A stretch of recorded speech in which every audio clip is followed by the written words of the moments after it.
Hey VC, it's Dave in Texas here. Thought I'd get on here and contribute to Richard Riley contest. He has a contest going on which ends on Memorial Day, and the theme that he picked was music for making love. And I think I'll just contribute to it by, maybe not making love, but just love in general. But I think everybody in the VC knows Richard. He has a really big, wide taste. And I think mostly he likes blues and jazz, and particularly female singers and stuff like that. But he also has pretty varied taste. I mean, he'll buy punk and rock and roll and whatever. So pretty interesting guy. So like I said, I thought I'd support his channel and at least make a contribution to his contest. I'll try and leave a link below in case anybody else wants to do it. But anyway, let's get started. This is the one album I thought of right off the bat. This is Frank Sinatra's album, Song for Swinging Lovers. And there are a lot of songs on here dealing with love. Too Marvelous for Words, You Brought a New Kind of Love to Me, It Happened in Monterey, You Make Me Feel So Young, You're Getting to Be a Habit with Me, I Got You Under My Skin. Just about all the songs have to do with relationships and romantic lovers and stuff like that. So yeah, I really thought this would be a good one. Also a really good album. I think one of his better albums. Also thought of this album too pretty quickly. Music from maybe a more romantic era, but Unforgettable, not by Nat King Cole. Of course, it's got the hit on it, Unforgettable, along with many other ones. For Sentimental Reasons, Mona Lisa is on here. Make Her Mine, Answer Me My Love. Of course, Nat King Cole has a really nice voice and smooth voice, and was really big during that era, along with this album here. This is the Best of Nat King Cole trio, and it's got songs on it like, it's got a song on here that fits the criteria of the contest real well, called Making Whoopee. Baby Baby, All the Time, It's Only a Paper Moon, I Love You for Sentimental Reasons. And so, yeah, this one has some songs on it that also fit the contest rather well, and yeah, I really like Nat King Cole. Of course, these albums here are from I'd say like maybe the mid-50s. And when this guy came along here, Elvis Presley, I really think there was a change in attitudes towards romantic songs and everything. But they were still really big on the radio, and even today, I think song lyrics and songs are kind of like poetry. I'd say about half the poetry is written about love, and the other half is written about death or something like that. I mean, or maybe 40-40 love and the other 40% death, while maybe 10% of poetry is about nature and stuff like that. But at any rate, a lot of your songs in rock and roll and songs in general are about love. And of course, the mid-50s, Elvis was really well known for a lot of his love songs, like Can't Help Falling in Love, Good Luck Charm, oh golly, and so on and so forth. He had many songs, but you know, with rock and roll, I mean, like, it wasn't just like I'm falling in love. The themes ran to, you know, are you lonesome tonight, or, you know, even about, you know, a jaded love affair, or, you know, I'm missing you, and so on and so forth. And particularly when this group came along on the Ed Sullivan Show, I mean, they really brought the love theme into focus. This album here has a lot of them on it. I'm sure you know the Beatles aren't a stranger to anybody in the VC, but I Want to Hold Your Hand, I Saw Her Standing There, All My Lovin', I Want to Be Your Man, Till There Was You, and so on and so forth. I mean, their career and legacy was full of love songs, and really great band. This is a compilation album.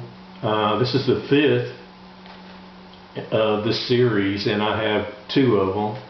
It's Rhythm and Blues from 1947 to 1974, and it has good liner notes and everything. And I think that it has some songs on here like Barbara Lewis, Baby I'm Yours, Otis Redding, I've Been Loving You Too Long, When a Man Loves a Woman by Percy Sledge, Under the Boardwalk by the Drifters, and you know, several others like that. But the ones that aren't about aren't love songs. Otis Redding, These Arms of Mine. But the ones that aren't about, you know, aren't love songs per se, are all worth having. So if you ever see this album, you might take a look at it. Richard, you might like it.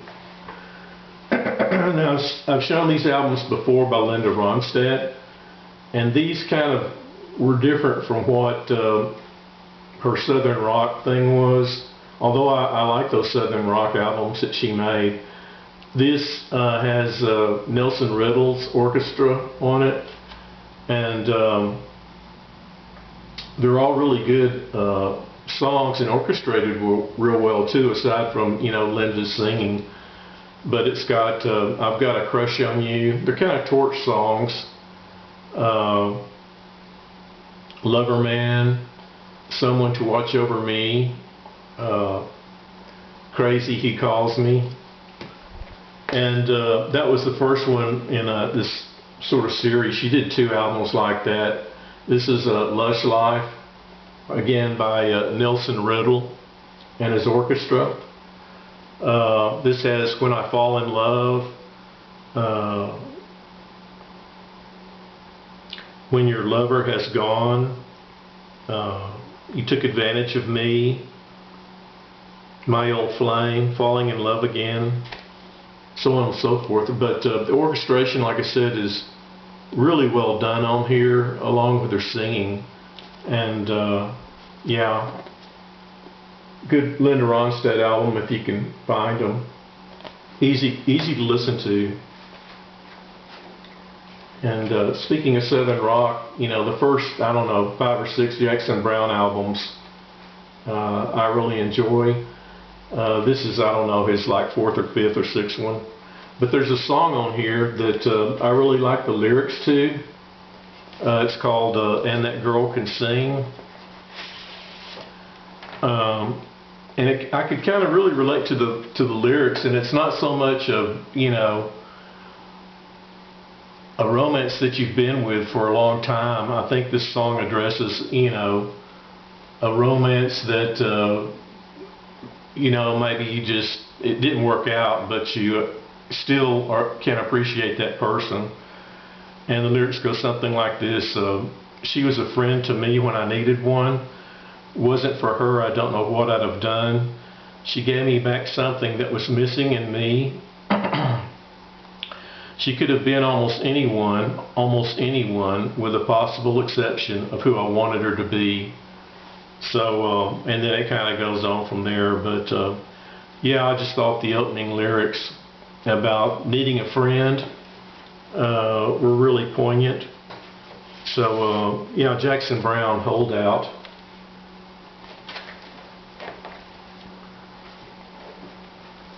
Now this one here has a song on it that always struck me as being odd. This is Annetta Peacock's X Dreams. She has a song on here called My Mama Taught Me How to Cook. No, my mama never taught me how to cook.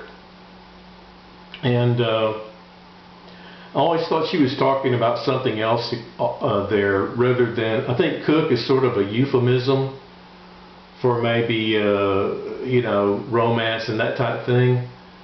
But I guess you could hear it and you know, put your own thoughts on the matter. But yeah, at any rate, it's an interesting song. She's sort of a jazz singer, jazz blues singer.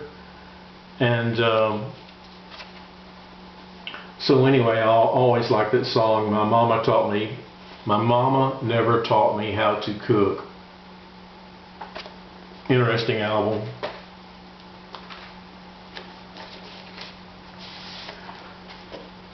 Of course, there's a song on here too I like. The song is by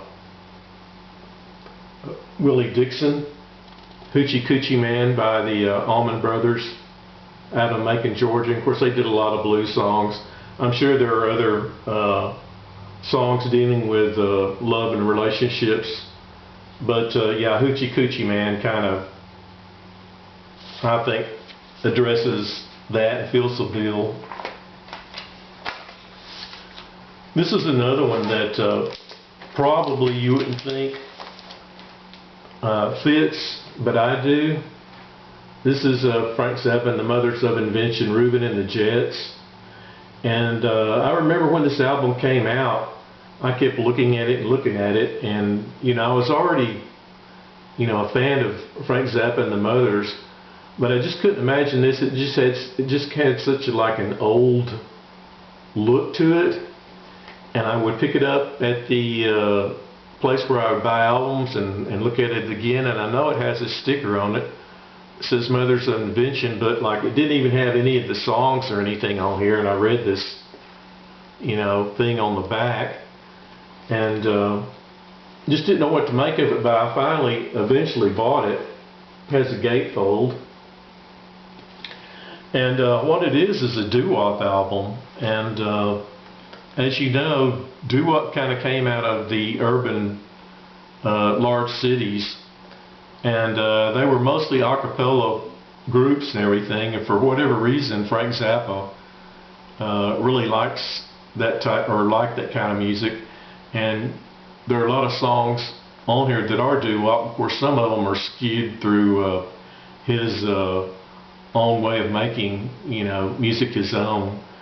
But this has songs like Love of My Life, How Could I Be Such a Fool, I'm Not Satisfied, Fountain of Love, and there's also some interesting, you know, he'll make fun of some of this stuff too, but if you like doo-wop, you ought to give this album here a try. It's a really interesting album, sometimes quite funny too.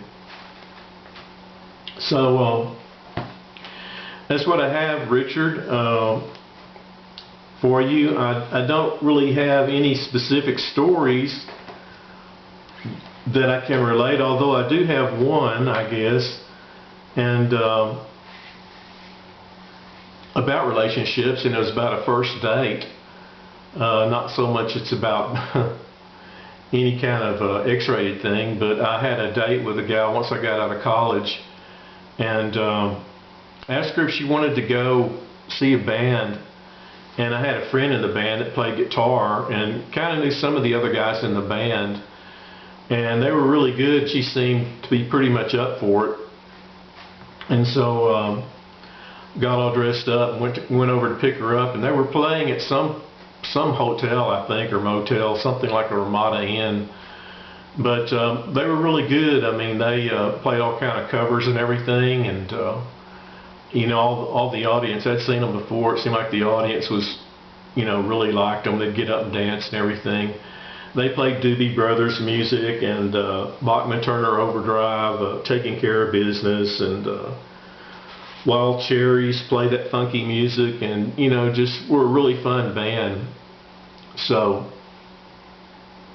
we entered the club and sat down, and they really hadn't even started playing yet, and we're sitting at a real long table where there were already some people sitting, and we sat about, maybe midway at the table, and had already ordered a drink, and it came, and we were just chatting a little bit, and all of a sudden I heard this weird noise, and it was like a hurrah, and then a splosh or something, and I felt something warm hit the back of me, my neck and back, my shirt and everything. I didn't know what it was, and it's such a surreal incident. So I turned around, and I could see down at the end of the table there was a really drunk cowboy down there, and he had evidently projectile vomited that way. Of course he splattered everybody with his puke, and there on the floor was, on the tabletop, was everything he'd eaten that night, about 2 gallons of beer that he had drank. And of course he was 3 sheets to the wind, and of course it grossed us both out, and pretty much ended the day for that night right there. We went to the bathroom, got ourselves cleaned up, and then I took her home. And we dated each other for a while, but I always remember that night. It was such a weird thing to happen on the first date, and I thought, well, if anything, if I get a second date with this gal, the second date's got to be better than the first date. So that's my story. And anyway, Richard, I hope that you have a lot more entries, and people want to enter your contest. Enjoy your videos, and seeing what you are finding out there in the community where you live. But anyway, just wanted to enter, and hope you're having a good day. So yeah, this is Dave. I'll let you go. Bye bye.